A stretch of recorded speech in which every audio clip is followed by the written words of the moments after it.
Oui. Moi, j'ai été souvent j'ai accompagné, comme vous, j'imagine, des armées sur le terrain dans des situations d'extrême conflit et d'extrême violence.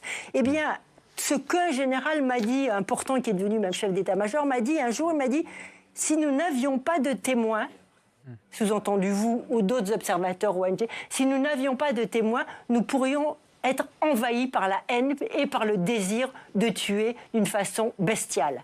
Et ça m'avait beaucoup marqué, parce que les militaires, s'ils ne sont pas observés, eh bien, peuvent se conduire, la haine peut s'emparer d'eux. Et je crois que l'armée israélienne, cette armée qu'on jugeait comme démocratique, comme une armée qui était exemplaire en quelque sorte, n'est plus aujourd'hui exemplaire parce qu'il n'y a plus de témoins. Alors, on va parler, on va ouvrir très rapidement, parce qu'il y a encore beaucoup de thèmes, et on va notamment parler des réactions européennes dans un instant, mais je vous donne la parole. Non, mais juste pour dire qu'effectivement, c'est une séquence qui restera dans les annales de l'histoire des médias dans le monde occidental. Il ne faut pas se mentir, en vérité.